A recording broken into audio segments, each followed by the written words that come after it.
하나님 말씀은 에베소서 2장 19절 말씀 보도록 하겠습니다. 우리 같이 봉독합니다. 그러므로 이제부터 너희는 외인도 아니요 나그네도 아니요 오직 성도들과 동일한 시민이요 하나님의 권속이라. 아멘. 오늘은 동일하신 하나님에 대한 이야기를 좀 하려고 합니다. 특별히 하나님이 변함없이 동일하시다 이런 개념보다는 우리에게 동일하게 행하시는 하나님에 대한 이야기를 좀 해보려고 합니다. 차별하면 괜히 속상하잖아요. 차별당하면 진짜 속상하고요. 그래서 그 누구도 차별하지 아니하는 공평한 하나님에 대해서 오늘 생각을 해보려고 합니다. 제가 김천에 와서 이제 서울을 갈 일이 있었는데 하루는 KTX를 타고 올라간 적이 있었습니다. 기차죠. 고속기차. 근데 이제 기차를 딱 타고 이제 기차 계단으로 올라가서 이쪽으로 들어가야 되는데 여기 보니까 신문이랑 생수가 있는 거예요. 무료로 하는 거예요. 그래서 제가 가져갔을까요? 안 가져갔을까요? 공짜인데 가져가야죠. 챙겨가지고 갔습니다. 그래가지고 제 자리에 앉아가지고 이제 선반을 이렇게 펼쳐가지고 생수를 얹어놓고 이제 신문을 보고 있어요. 그래서 출발을 했습니다. 잘 가고 있는데 조금 있다가 승무원이 저한테 네 승객님 하면서 아주 친절하게 이 말을 거는 거예요. 그래서 예 그랬더니 하는 얘기가 승객님 그 신문하고 생수는 특실 고객용입니다. 그러니까 제가 계단으로 올라와서 이쪽으로 해야 되고 이쪽이 특실이니까 특실 승객들이 이제 가면서 가져가라고 돼 있는 거를 저는 그냥 모르고 그냥 갖고 온 거예요. 어떻게 해야 돼요? 그러면 돌려줘야 돼요? 말아야 돼요? 그래서 제가 너무 당황을 해가지고 그러냐고 몰랐다고 죄송하다고 그랬더니 그 승무원이 너무 친절하게 저한테 하는 얘기가 원래는 특실 고객님들이 하시는 건데 가져오셨으니 꺼내놓고 있으면 사람들이 보면서 뭐라 할 수 있으니까 밑에다가 넣어두셨다가 필요하시면 드시라고 그러는 거예요. 그래서 제가 얼굴이 진짜 빨개졌었어요. 그러면서 나중에 생각하기에 그분이 참 지혜롭다. 그냥 달라고 그래도 되는 건데 제 마음 상처 안 가게끔 또 다른 사람들이 쳐다보지 않게끔 너무 지혜롭게 행한 것 같아요. 그러면서 제가 또 무슨 생각이 그 기차 안에서 들었냐면 치사하다. 왜냐? 저도 기차 요금 거의 35,000원 내고 탔거든요. 특실 요금이 한 5만 원 정도 할 거예요. 좀 차이 있지만 35,000원 냈는데 그 500원짜리 생수 하나 못 줘요? 그래서 제가 이거 좀 치사하기도 하고 좀 그렇다 이 생각이 들더라고요. 여러분 제가 맞아요? 틀려요?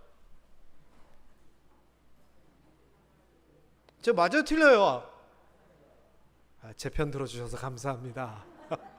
그런데 제가 잘못한 거죠. 왜냐? 승객에 따라서 등급을 나눠서 요금을 내고 거기에 따라서 서비스가 달라지는 것은 당연한 겁니다. 예를 들면 비행기를 타도요. 일반석이 있고 비즈니스석이 있고 퍼스트 클래스라고 해가지고 다 서비스가 틀려요. 그래서 일반 승객은 음료수 주고 밥 주지만 저 위쪽으로 가면 술도 주고 별의별 거 다 주거든요. 왜? 낸 돈이 다른데 똑같이 서비스하면 그 돈 많이 낸 사람이 서운할 거잖아요. 그래서 규정을 정해가지고 그렇게 나누는 거는 당연한 거예요. 그런데 여러분 다른 거는 그렇게 해도 되는데 하나님의 은혜, 구원은 어떨까요? 생각해 보세요. KTX 이야기? 이거는 그냥 웃으면서 할 수 있는데 하나님의 은혜에 대한 이야기는 그게 아니에요. 예를 들면요, 너는 봉사도 많이 했고 헌금도 많이 했고 교회도 오래 다녔으니까 특급 천국. 당신은 그 예수님 옆에서 매달려 있던 그 죄수잖아. 당신은 예수 믿은 지 5분도 안 돼가지고 죽었으니 저 맨 밑에 있는 끝에 있는 그 일반 천국. 이게 공평해요? 불공평해요? 공평해요? 불공평해요? 좀 의견을 좀 얘기 좀 해보세요. 저도 궁금해요. 공평해요? 불공평해요? 불공평해요? 왜요? 아니 그러면 누구나 다 실컷 세상에서 놀고 하고 싶은 거 다 하다가 죽기 3분 전에 예수 믿겠습니다 이러면 되지. 우리처럼 오래 신앙생활하고 헌신하고 헌금하고 눈물 흘리고 뭐 주를 위해서 이 사람들은 뭐예요? 또 김세용 목사는 목사니까 좋아, 목사니까 10가지 기도하면 10가지 다 들어줄게. 평신도? 평신도는 아니야. 10가지 중에 한 가지만 기도 들어줄게. 하나님이 그러면 이거 공평해요, 불공평해요? 예? 아니 그러면 뭐 어떻게 해요? 왜 저한테 기도해달라고 왜 하세요? 여러분이 하시면 되지. 공평하신 하나님 앞에. 또 다른 얘기 해볼까요? 교회 다닌 연수에 따라 가지고 하나님이 함께 하시는 시간이 달라요. 그래서 20년 차 교회 20년 정도 다녔으면 24시간 동행 서비스 하나님께서 해주시고, 한 10년쯤 다녔으면 12시간만 하고, 한 1년 다녔으면 하루에 1시간만 하나님께서 함께 해주시고. 맞아요, 틀려요? 아니 그러면 반대로 오래 교회를 다녔건 헌신을 많이 했건 상관없이 똑같이 해주는 게 맞아요? 참 대답하시기 애매하시죠? 자, 오늘 거기에 대한 이야기를 할 거예요. 사실은요 불공평해 보여요. 사람이 한 만큼 하나님께서 차별을 두셨으면 좋겠어요. 그런데 그게 아니에요. 왜? 사람이 많이 해봤자 얼마나 많이 해요. 열심히 해봤자 얼마나 열심히 해요. 하나님은 그거 보고 우리에게 은혜 주시는 분이 아니라 그랬잖아요. 하나님이 은혜 주시는 이유가 뭐예요? 불쌍해서, 사랑해서, 약속하셨으니까 은혜 주시는 거잖아요. 우리의 공로가 아니에요. 우리가 아무리 잘한다고 해도 그거 의미 없어요. 하나님은 그걸 바라보시는 게 아니거든요. 하나님이 바라보시는 것은 간단해요. 하나님이 말씀한 그대로 이루어지는 거예요. 그런데 문제는 그 말씀이 믿음이 좋은 사람들에게만 해당되는가? 아니라는 거예요. 말씀에 의하면 예수를 믿으면 구원해 주신다고 하셨으니 다른 거 안 보고 예수를 믿기만 하면 구원해 주시는 거예요. 그래서 하나님은요 불공평한 게 아니라 그게 공평한 거예요. 왜? 말씀하신 대로 모든 사람들에게 똑같이 대해 주시니까 그게 공평한 거죠. 내가 조금 일찍 왔다, 내가 좀 많이 했다, 아니요, 하나님의 조건은 그게 아니었거든요. 에베소서 2장 19절도 그런 얘기예요. 사실은 읽어볼까요? 다시 시작. 그러므로 이제부터 너희는 외인도 아니요 나그네도 아니요. 네네, 외인과 나그네에 대한 이야기가 나와요. 여기서 말하는 외인은 외국인이고 나그네는 말 그대로 그냥 잠시 왔다 가는 사람을 얘기하는 거예요. 그런데 이걸 누구한테 얘기하는 거냐? 에베소에 있는 에베소 사람들한테 얘기하는 거예요. 다시 얘기하면 이스라엘 유대인들이 아니라 에베소, 지금의 아마 터키, 그리스 말 그쪽 지역이에요. 그쪽에서 살고 있는 외국인들이 예수를 믿은 거예요. 그 사람들한테 지금을 얘기를 하는데, 야 너희들은 외국인 아니야, 나그네 아니야 라고 얘기를 해요. 그런데 이게요 굉장히 예민한 얘기예요. 왜냐하면 유대 사람들은 유대인, 아브라함의 자손이라는 것에 민감해요. 하나님이 아브라함을 선택해서 다윗을 선택해서 이스라엘 민족을 택하셨다라고 얘기하셨잖아요. 그래서 이들은요 외국인하고 자기네 민족을 칼같이 구분을 해요. 어느 정도냐? 돈을 꿔줬잖아요. 같은 민족에게는 이자를 못 받아요, 율법에 의해서. 그런데 이방인들에게는 이자를 받아요. 그래서 이 이방인들이 이스라엘 백성에 와가지고 이렇게 살 때 유대인이 되는 방법을 성경에서는 얘기해 주는데 딱 한 가지가 있어요. 그게 뭐냐? 이스라엘 사람들이 너는 외국인 아니야, 우리 민족이야 라고 하는 그 구별 방법은 바로 할례였어요. 할례. 대표적인 예가 갈렙이에요. 갈렙. 갈렙의 집안은요, 애굽에서 이스라엘 민족들하고 같이 어울려 살던 집안이었어요. 그러다가 그냥 이스라엘 민족 사람들과 같이 살면서 자연스럽게 함께하게 됐어요. 그러다가 할례도 했어요. 그렇게 되면 같은 민족으로 받아들이는 거예요. 그래서 갈렙이 나올 때 같이 나오게 됐고, 나중에 유다 지파의 지도자 역할도 감당하게 돼요. 피는 틀리지만 할례라고 하는 그 약속 가운데 하나님의 자녀가 됐다고 인정을 하는 거죠. 근데 그게 아니면은 그냥 칼같이 남이에요. 자, 그런데 지금 사도 바울이 할례를 안 한 에베소 지역에 있는 이방인들에게 지금 뭐라 얘기하냐면은 너네는 외국인이 아니고 나그네 객도 아니다라고 얘기합니다. 그러면서 뭐라고 얘기하냐면은 하나님의 성도로서 동일한, 같은, 동등한, 똑같은 성도이고 하나님의 권속 가족이다라고 얘기합니다. 이게 사실 초대교회에서 굉장한 충돌이 있었어요. 왜냐? 베드로, 안드레, 야고보 이런 사람들은 예루살렘 교회의 지도자였거든요. 그러니까 예루살렘 교회다 보니 누구한테 전도하고 그랬을까요? 유대인들이에요. 그러니 어차피 다 할례 받은 사람들이었고 다 유대인들이었기 때문에 이 문제 때문에 골머리를 썩을 일이 없었어요. 그런데 자, 사도 바울과 같은 사람들은 이방인들을 전도하면서 다녔잖아요. 외국에 다니고. 그래서 그 사람들이 하나님을 믿게 돼요. 예수님을 믿게 돼요. 그러면 이제 문제는 이 사람들이 할례를 받아야 되느냐 마느냐의 문제였어요. 유대인들 중심의 예루살렘 교회는 하나님 믿으면 할례 받아야지 당연히 생각하는 거고, 사도 바울은 그게 무슨 소리냐, 하나님의 자녀 되는 게 할례가 조건이 아니라 주 예수를 믿는 것이 조건 아니냐, 그러니까 할례잖아 무할례잖아 그게 무슨 상관이냐, 이렇게 주장을 하게 됩니다. 그래서 이게 충돌을 하게 돼요.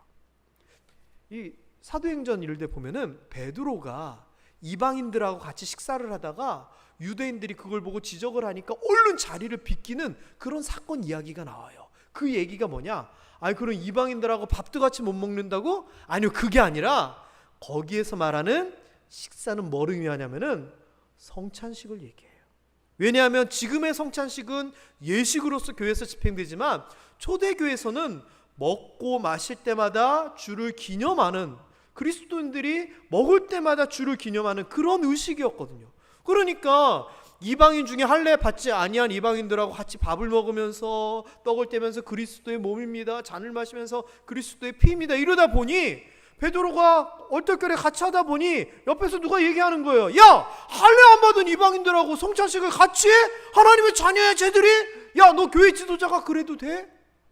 그러니까 베드로가 놀래가지고 자리를 비낀 거예요. 그래서 이게 충돌이 일어납니다. 그러다가 나중에 정리가 됩니다. 어떻게 정리가 되느냐? 사도 바울이 얘기합니다. 야, 우리가 하나님의 자녀 되는 게 할례가 아니잖아, 예수 그리스도잖아. 그러면서 그 문제를 정리를 하게 되고, 또 예루살렘 교회 말고 흩어져 있는 세계에 흩어져 있는 세계 교회가 일반화되면서 그들이 어느 민족이건 할례를 받건 받지 않았건 그리스도의 공동체로 인정을 받으면서 그 문제가 잦아들게 됩니다. 그 상황에서 이 이야기를 한 겁니다.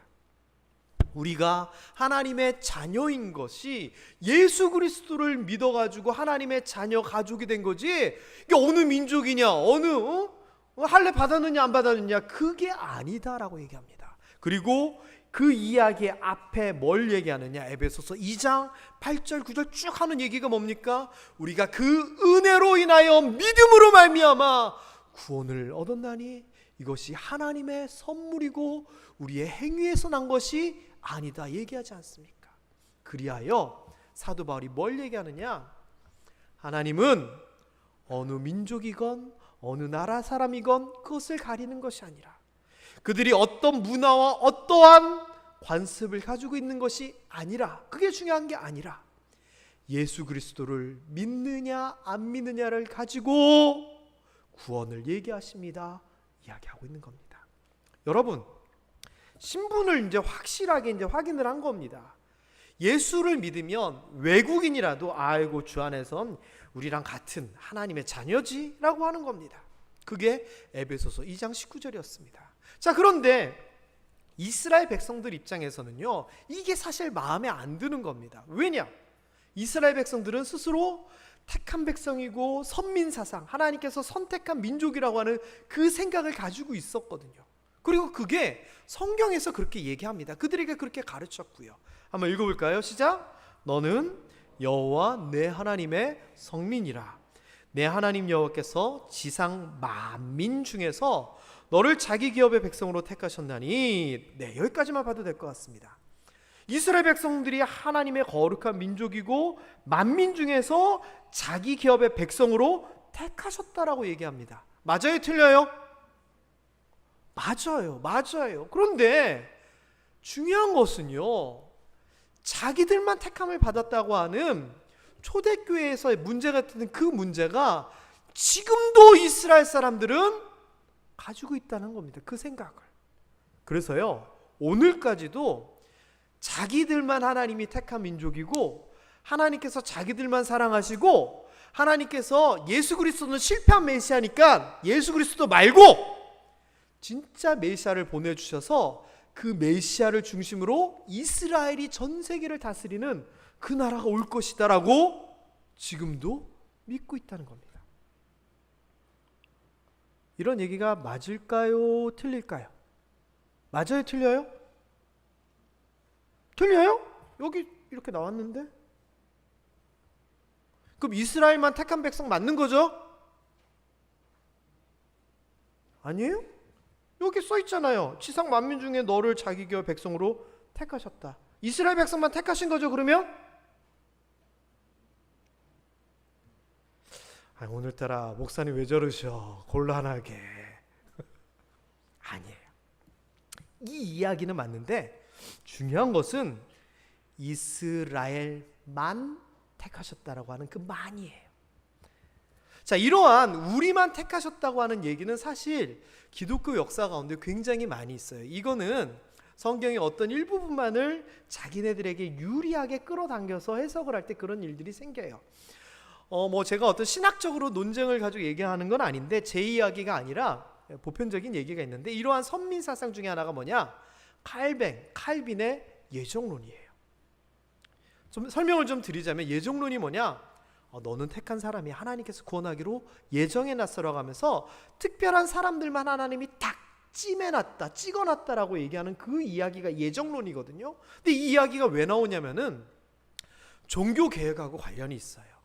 마틴 루터가 종교개혁을 주창합니다. 오직 성경, 오직 믿음, 오직 하나님께 영광 이러면서 종교개혁을 일으켰어요. 그런데 이런 개혁은 이런 어떤 이론적인 바탕이 있어야 되지만 지지해주는 사람들이 있어야지 운동이 일어나는 거거든요. 그래서 누가 지지해줬냐? 독일의 영주들이 지지를 하게 됩니다. 왕들이, 군주들이. 왜? 그 전에는요 교황이 최고였거든요. 교황이. 그래서 왕을 죽이고 살리고도 사실상 교황이 결정합니다. 제가 예전에 설명해 드렸듯이 세계사 역사를 보면은 어느 나라 왕이 교황한테 조금 마음에 안 들게 해요. 그랬더니 교황이 이렇게 합니다. 너 성찬식 나오지 마.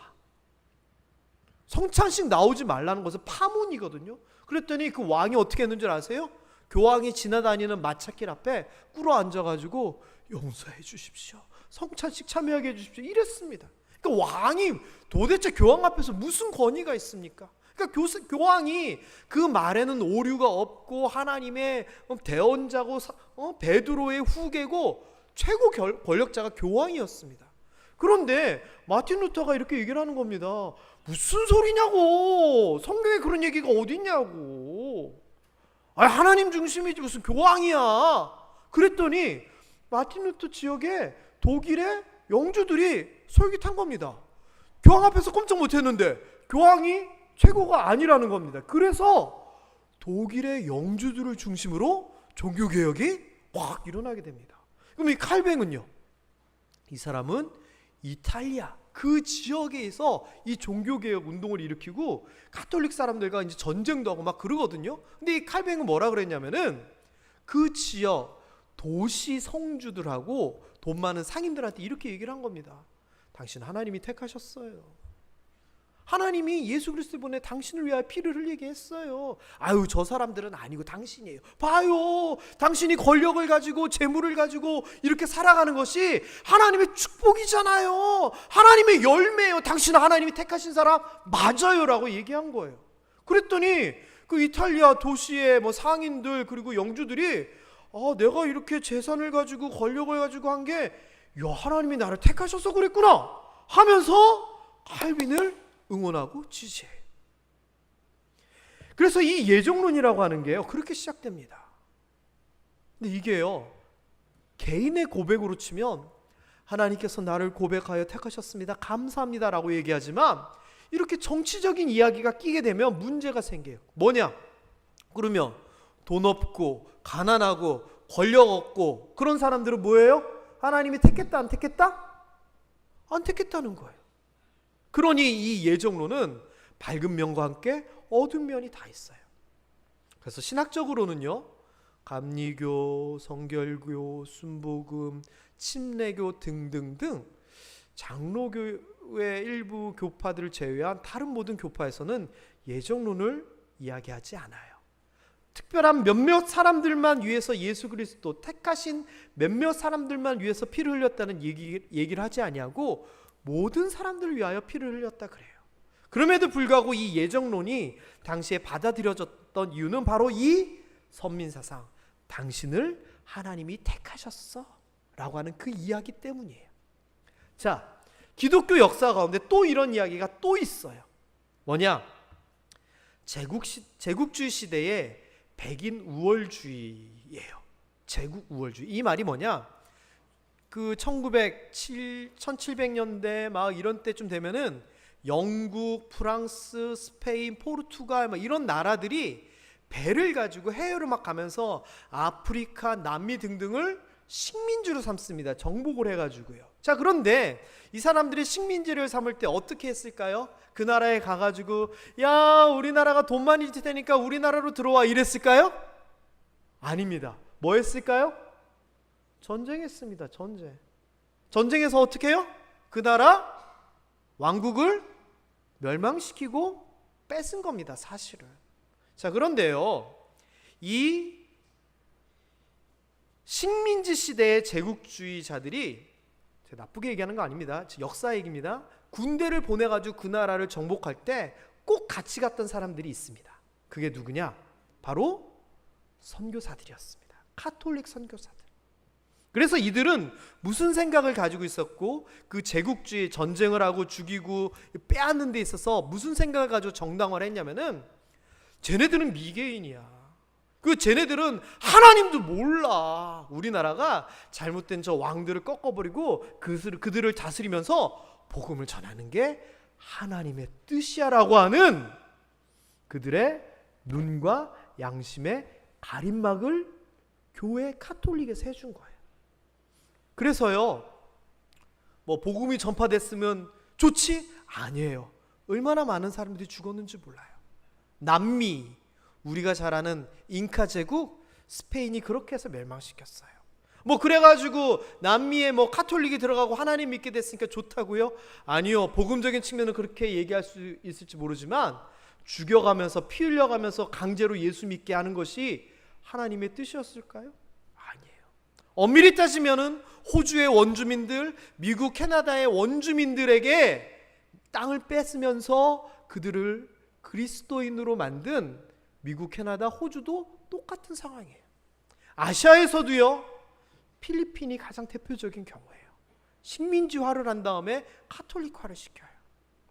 그러면서 저는 복음을 전했다는 것에 대해서 긍정적인 측면이 있지만 이들이 가진 생각이 뭐냐? 우리가 우월하다라고 하는 생각이에요.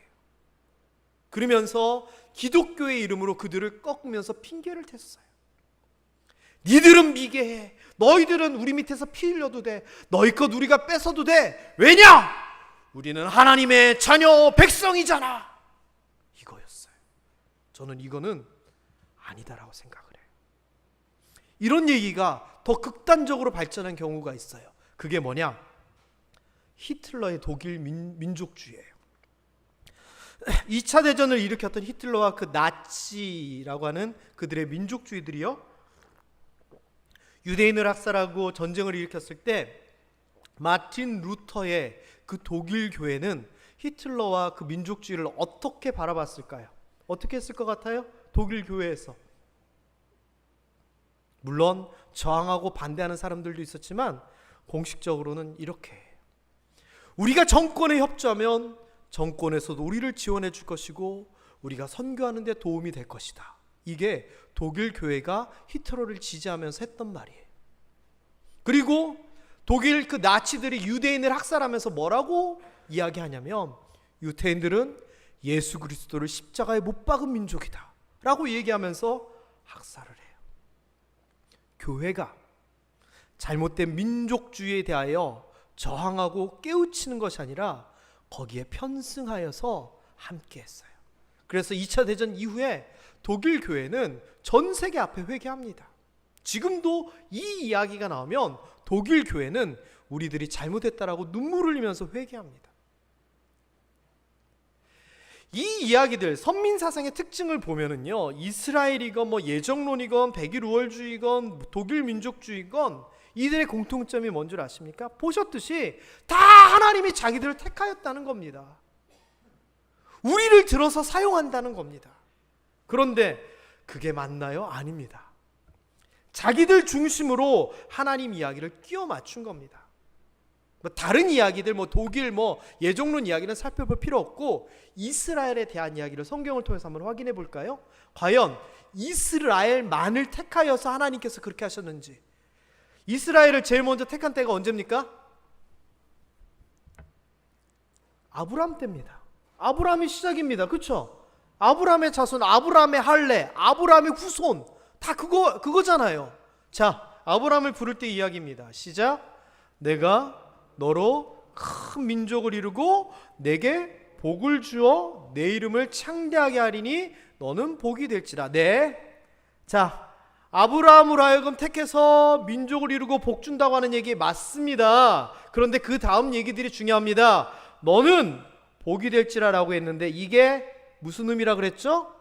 복의 근원이 된다라고 하는 의미고, 이것은 복의 통로가 된다는 얘기입니다. 그러면서 아브라함, 너를 택하고 너의 후손 민족을 택하여 복을 줄 건데 그게 끝이 아니라 그 이유를 얘기합니다. 하면서 그 뒤에 하는 얘기가 너를 축복하는 자에게 복을 내리고 너를 저주하는 자에게 저주하리니 하면서 하나님이 아브라함을 택하고 복을 주신 이유는 땅의 모든 족속이 너로 말미암아 너를 통하여 복을 얻을 것이라.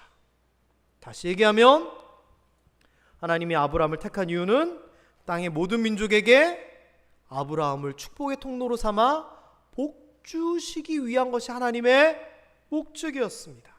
이 말은 아브라함은 목적이 아니라 도구라는 겁니다.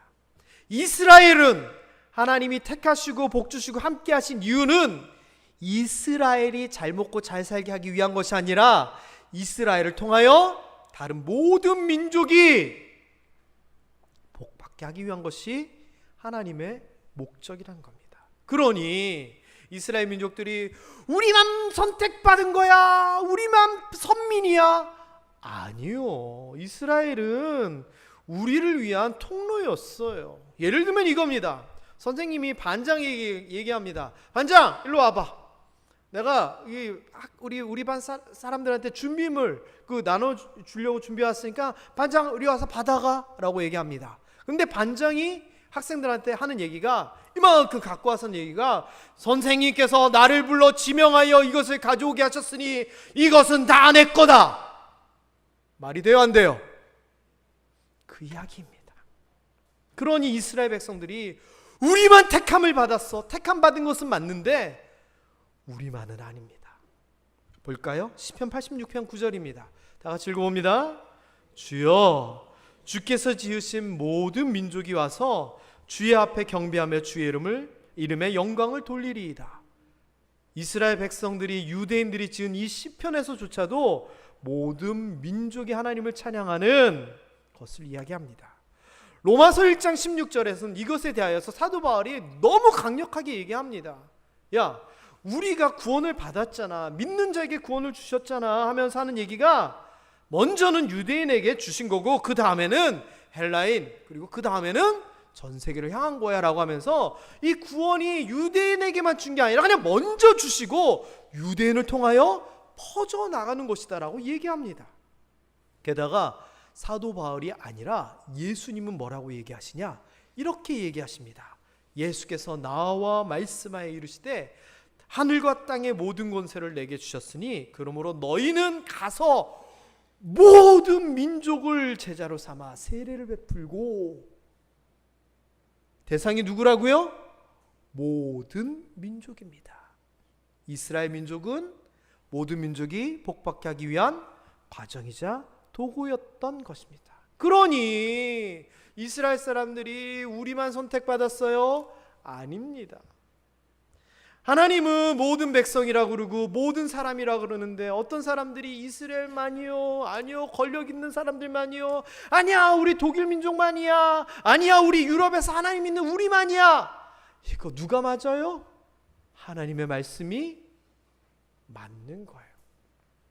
여러분, 그러니까 우리가 감사해야 돼요. 왜냐?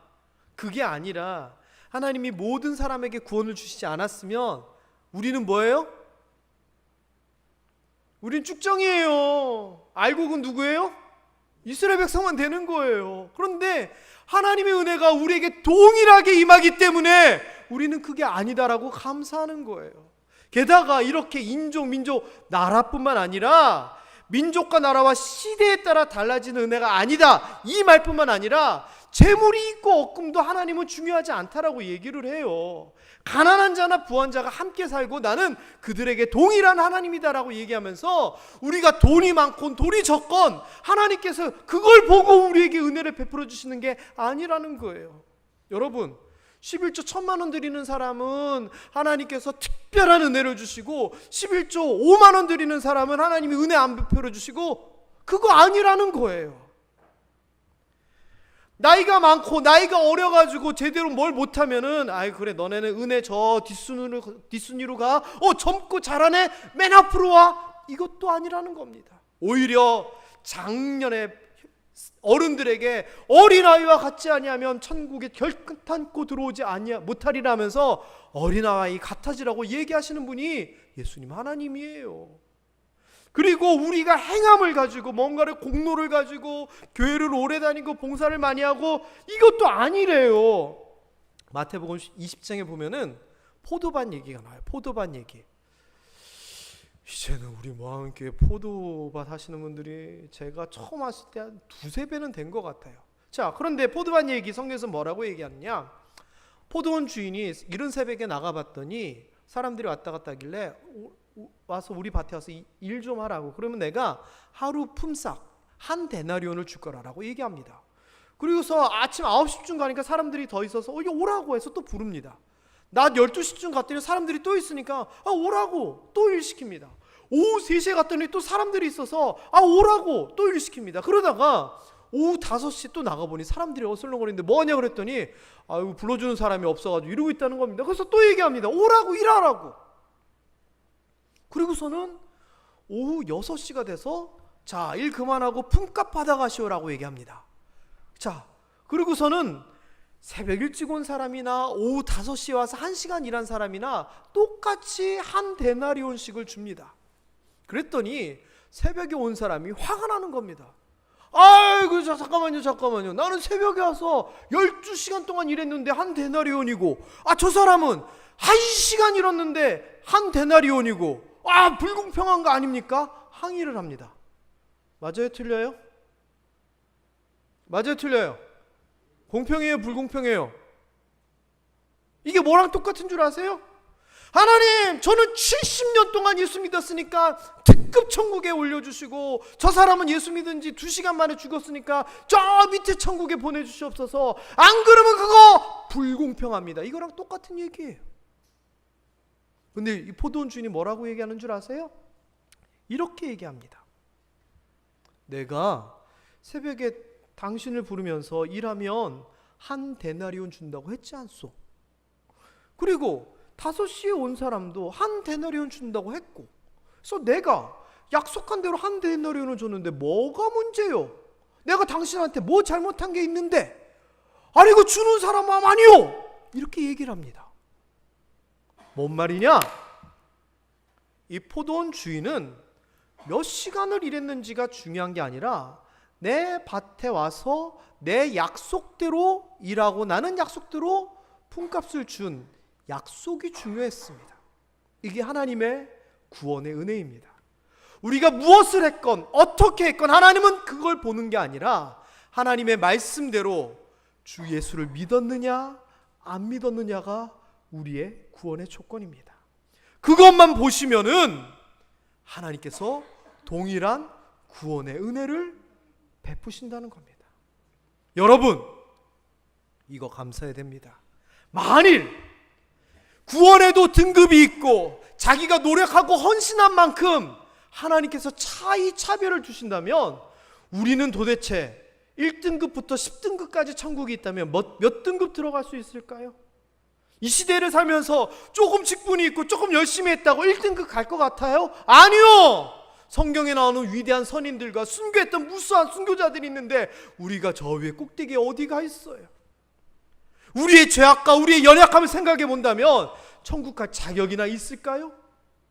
그럼에도 불구하고 동일하게 우리를 아브라함과 다윗과 사도 바울과 같은 곳에 우리를 세워주신다는 겁니다. 그게 동일하신, 우리를 동일하게 대하시는 하나님의 은혜입니다. 그때 우리가 무슨 찬송 부르면 되는 줄 아세요? 350장이에요. 나 같은 죄인 살리신 주님의 은혜라. 나 같은 죄인을 살리사 구원의 은혜를 주신 하나님의 은혜입니다. 이게 우리의 고백인 줄 믿으시기 바랍니다. 하나님은요, 시간과 시대로 차별하시는 분이 아닙니다. 처음이요 마지막이신 분이 얘기하는 것은 다른 거 필요 없어. 내 생명수 샘물, 목마르면 내가 다 값없이 줄게. 이렇게 모든 사람에게 동일하신 분이 하나님이시라는 겁니다. 여러분, 그렇기 때문에요, 우리에게 동일하게 은혜를 주신다는 그거 정말 큰 은혜입니다. 그 말씀을 선포하셨으면 모든 사람들에게 똑같게 적용을 하십니다.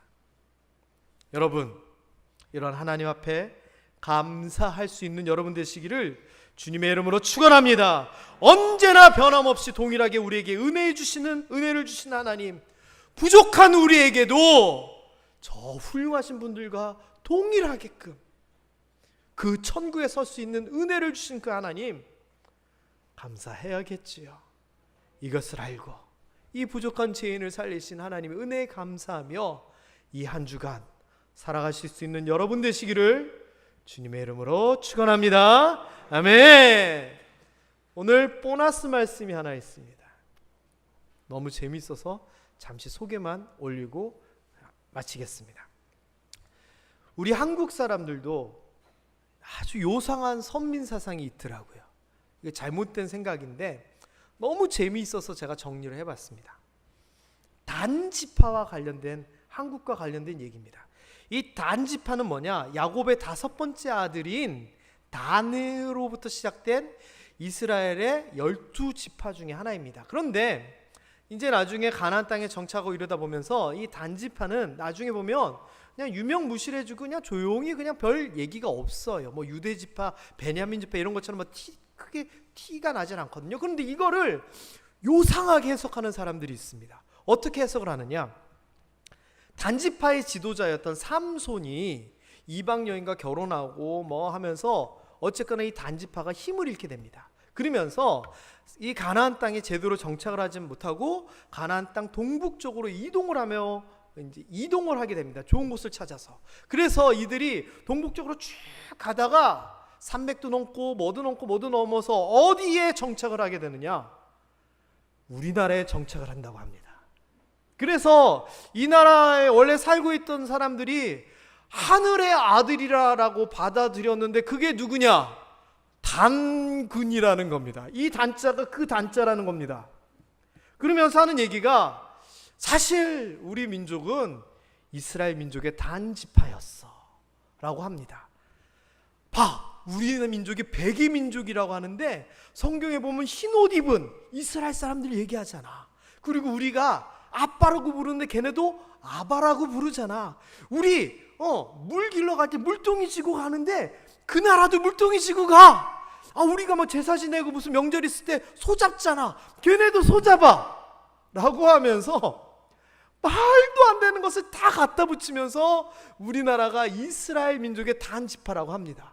그리고 우리나라 옛날에 유적들 이런 거에 보면 무슨 그림들 그려놓은 걸 가지고 이거 봐, 이거 히브리어 글자랑 비슷해 이러면서 그게 히브리어 무슨 글자라고 주장을 합니다. 그리고 더욱이 그냥 하는 것이 아니라 성경 말씀을 가지고 이야기를 합니다. 뭐라고? 어떤 성경 말씀을 가지고 얘기하냐? 바로 이사야서 46장 11절입니다. 내가 동방에서 독수리를 부른다. 먼 나라에서 나의 모략을 이룰 사람을 불러서 이룰 것이다 라고 얘기를 합니다. 자, 그런데 사실 이 이사야서 40장 11절에 동방은 바벨론이고 하나님께서 그 사람을 써서 이룬다는 것은 이스라엘의 회복을 바벨론 왕인 고레스 왕을 통해서 이루신다는 그 이야기거든요. 근데 이거를 어떻게 해석하느냐? 타고르라고 하는 옛날 유명한 시인이 대한민국 동방의 등불 이런 시를 쓴 거 있잖아요. 그거랑 연관을 시키며 우리나라가 그 동방이라는 겁니다. 우리나라가. 그러면서 이야기하기를 세계 지도가 있습니다. 유럽이 있고 여기 아시아 대륙이 있고 아프리카 대륙이 있고 중동이 있는데 여기에 사도 요한이 요한계시록을 받은 반모섬이 있는데 이 반모섬의 오른쪽으로 쭉 같은 위도로 가다 보면은 여기 인도가 있고 중국이 있고 대한민국이 있다는 겁니다. 그래서 위도상이 같기 때문에 글쎄요, 예루살렘이 아니라 왜 여기를 했는지 모르겠지만 하여튼 이 동방이 우리나라라는 겁니다. 근데 따지고 보면 우리나라보다 동쪽에 나라가 있어요, 없어요? 일본 있잖아요, 일본. 근데 그거는 일단 무시하고 우리나라가 동방이라는 겁니다. 그래서 이 동방에 독수리같이 하나님이 예정한 사람이 나올 거라는 거예요. 그러면서 뭐라고 얘기하느냐? 우리 대한민국이 알고 보니 하나님의 택한 민족이었고 거기에서 메시아가 나올 건데 그게 누구냐? 문선명이고 정명석이고 이만이고 안상홍이다라고 하면서 그 이단 사람들이 괜히 이런 말들을 가지고 자기네들 교주가 재림주라고 우깁니다. 그러면서 자꾸 하는 얘기가 우리나라가 사실은 택한 민족, 이스라엘의 단지파야. 하나님께서 우리를 들어서 큰일 하실 거야. 우리 대한민국 최고 하면서 우리 대한민국이 하나님의 택하신 민족임을, 우리만이 택하신 민족임을 이상요상하게 주장합니다. 그 사람들이 왜 그러냐? 두 가지 이유 있습니다. 하나는 이단 지파에서 자기네들 교주가 메시아다라고 하는 것을 거짓 증거하기 위해서 하는 게 첫 번째. 두 번째는 이런 그럴듯한 이야기를 통하여 유튜브 조회수 올려가지고 돈 벌려고 하는 이유가 두 번째. 이런 이야기도 있더라. 대한민국이 하나님의 택한 민족 단지파라고 하는 웃긴 이야기도 있더라라고 하는 이야기를 소개하면서 오늘 설교는 마치도록 하겠습니다. 기도하겠습니다. 하나님 아버지,